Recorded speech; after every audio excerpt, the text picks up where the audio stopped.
are you, sir? Mr. President. How are you? Salama kabisa. Melala. Tuko salama. Nimewachelewesha kidogo. Mr. President, how are you? Good, my friend. Mbona goma?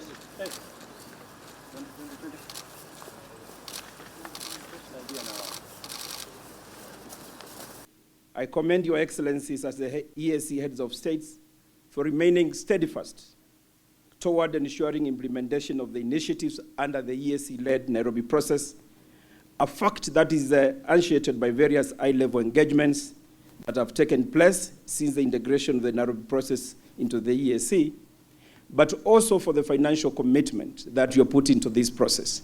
And that is something we don't take for granted. And I want to assure you, as a Secretariat, we shall continue to support fully and be available to the facilitator. In a very special way, Your Excellency, allow also me to express gratitude to the facilitator of the process, His Excellency Uhuru Kenyatta, for commitment and leadership towards fulfilling the momentous task that is given to him by Your Excellencies, members of the summit, and for dedicating time to undertake extensive consultations ahead of convening this meeting. Excellencies, I take this opportunity to also acknowledge partners who have supported this process, who have made it financially possible, and who have ensured the event takes place today. We applaud all the partner states, and particularly the government of Democratic Republic of Congo, for opening a space for dialogue among the Congolese in Eastern DRC through an inclusive process that guarantees sustainable peace and security. For brothers and sisters from Eastern DRC, your presence here to dialogue is a dividend of the fact that DRC is now a member of the EAC family. For almost 3 decades now, the problem of insecurity and instability in Eastern DRC has festered and remained unresolved. This situation has negatively impacted our region, including the issue of hundreds of thousands of Congolese refugees who are unable to safely return to their homes, as well as impeding trade and investment with negative implications to the whole region. The primary reason for this persistent crisis is the failure to implement the many agreements that have been reached at various levels and at different times in past years. I most sincerely believe that this time around, these efforts are going to bear good results. The participation of all the invited groups at this consultative forum gives me much hope that all the objectives will be realized, and we believe that at the end of this process, we will be able to see increased coordination and coherence of the Nairobi process with the PDDRCs, the armed groups that are yet to cease hostilities, to honor their commitments, to cease armed activities, and to grant unhindered humanitarian access, and the full deployment and operationalization of the East African Regional Force. I want to urge all participants to this process, including those who are not yet here on the table with us, to give their support to this process that is vital towards the restoration of peace and stability in the Eastern DRC. And I look forward to opportunities that will enable the region to continue working closely to enhance and strengthen the bonds of purposeful friendship and strategic cooperation for the mutual benefit of all the citizens of East Africa. Wenzangu wa Kongo, mnajua hii sio mara ya kwanza tukutane, tumekutana. na nimewaambia sana sana, hata vile tuliongea wakati tulikuwa Kinshasa, na Father unakumbuka, ya kwamba amani ipatikane, haitapatikana kutoka wengine, itatokana kwenu nyinyi wenyewe. Nyinyi wenyewe mkubali ya kwamba nchi ni yenu na mnaitakia amani, na mnataka sasa majembe, vyombo vya kujenga manyumba, muweze kuhakikisha ya kwamba utajiri wa Kongo ni wa kuwasaidia, sio wa kumwaga damu zenu. Na nyinyi mjue hakuna mwingine ana huo uwezo wa kuleta amani ya kudumu isipokuwa nyinyi wenyewe. Yetu ni kuwasaidia, yetu ni kuwashika mkono, yetu ni kuwaombea, lakini jukumu kubwa itakuwa nyinyi wenyewe kama wa Kongo. My government assures you, Your Excellency, and the people of the Democratic Republic of Congo, as well as the entire East African region and Africa at large, of Kenya's unwavering support and of our determination to stay this course together until the job is done. Mr. President, you are not alone, and I want you to let our brothers and sisters in the DRC to know that they are not alone. The inescapable tie of geography ties us together in the East Africa like Siamese twins. So long as DRC knows no peace, prospects for prosperity for the rest of EAC and Africa will remain dim and reversible. Instability and insecurity in the DRC will be relentless in undermining human development and holistic progress in and beyond the Great Lakes region. It is not only limiting the potential of our region in terms of trade and investment, but also denigrating the dignity of our people, causing suffering, displacement, and death.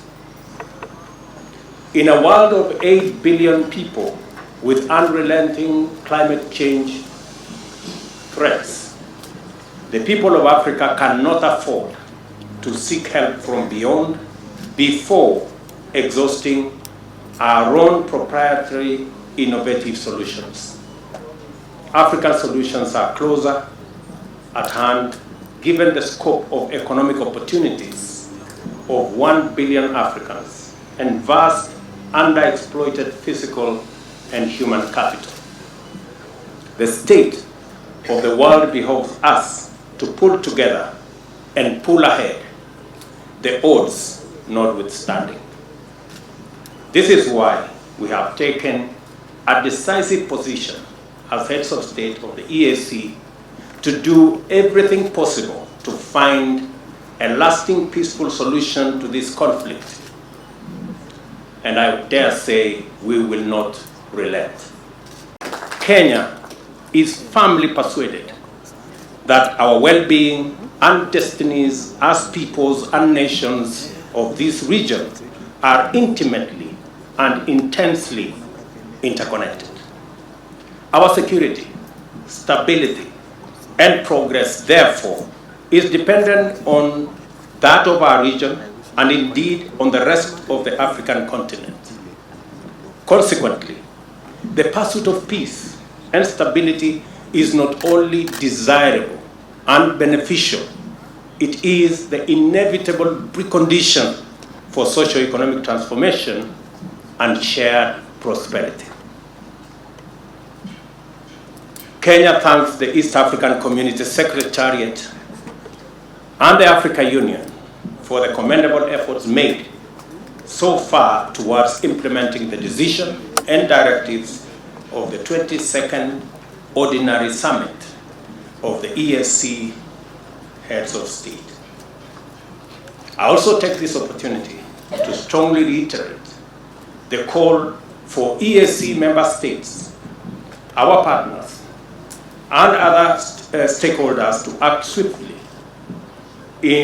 on respective commitments that we have been made. we emphasize that regional peace and security remains our collective enterprise. Specifically for Kenya, you may wish to know, and I'm telling this to my brothers from the DRC, you may wish to know that my predecessor, President Uhuru Kenyatta here, and myself were on different sides of the political contest 2 months ago. And the competition was stiff. But after the election, I met His Excellency the President. I looked at him in the eye and I told him, Mr. President, you have started a very important process in EAC. I would want you to continue that process. And he told me he was ready to do it. Despite all that had gone on, because of the interests of our nation, because of the interests of our region, because of the interests of our continent, and because peace is important to Kenya, to DRC, to our region, President Kenyatta has done a wonderful job as he facilitates this process. There is no greater demonstration of commitment from the EAC than the one that I have seen from the various heads of state of our region. Yesterday, when we met with the chair of our EAC, we decided to call all the other colleagues in this region, and all of them have set aside their schedules to be able to attend this meeting, even if virtually. It demonstrates the political goodwill that we have mobilized for the sake of peace in DRC, because peace in DRC is peace in our region. Peace in our region is peace in every part of our region and continent. For us, as leaders in this region, we take this assignment as an assignment of our lifetime, because our continent is ripe for the huge opportunities. This is the continent of our century, and we cannot afford to lose the opportunity of our lifetime at the altar of conflicts that we can resolve. And it is our commitment, because intra-Africa trade that holds the biggest opportunity for us to trade using the instruments we have already set up in the EAC, in COMESA, in SADC, and in the Africa Continental Free Trade Area. We have the greatest potential and the greatest opportunity to be able to increase trade and investment, so that we can raise it from the paltry 13 or 15% at the moment to where other regions in Asia, in Europe, in the Americas are at 60–70%. Ladies and gentlemen, it will be the biggest shame for us if, while our brothers and sisters elsewhere in the globe are holding huge conferences in big tents to discuss investment and trade, and they are holding huge conferences in big conference halls to discuss trade and investment, our people are in tents as refugees and displaced persons. It will be an indictment on us, the leaders of this continent. It is important that we also appreciate with gratitude the role played by His Excellency Uhuru Kenyatta as he continues to play the role as chief facilitator of the Nairobi process.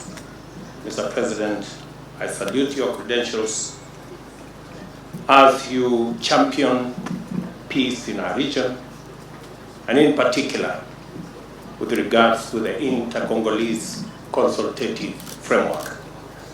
These shared values of the foundation of the East African community also anchor the strong bonds of connecting the nations and people of our greater community. It is self-evident fact that our region is united by a common yearning for peace, hope for unity, quest for opportunity, and desire for shared prosperity. The people of Kenya are deeply invested in the destiny of our brothers and sisters throughout this region, and as a government, it is our duty to actualize their aspirations by participating in frameworks that enhance our collective prospects of peace, security, social, and economic progress. Kenya commends you, Your Excellency President Felix Tshisekedi, for your sustained dedication and commitment to peace and the determined effort you have invested in endeavors to find a lasting solution to the security situation in the Eastern DRC. Ndugu yangu, kwani hizi app za loans natakaje ndio wanipe loan? Sasa nikuulize ndugu yangu, unataka kufanya nini yodo? Nataka ku expand business, nitaweka gari nyingine. Oh, sasa bro, acha nikueleze. Kuna app inaitwa VIP. Unaona sasa, ukiwa na hii app, ni app yenye inakusaidia kumanage busy yako. Sasa wewe kama mse wa taxi, ukimanage transactions zako through VIP for the next 3 months, unaweza get access to loan. Alright. Na pia kulingana na design yenye unakopa na unalipa hiyo loan, wanaweza kupatia pia access to a better handsome amount ya loan. Unanipata ndugu yangu? Nakupata. Hiyo kwanza iko verified. Kabisa, download VIP leo na uexpand business yako in the next 3 months, au sio? Kabisa bana, hata niweke sahi.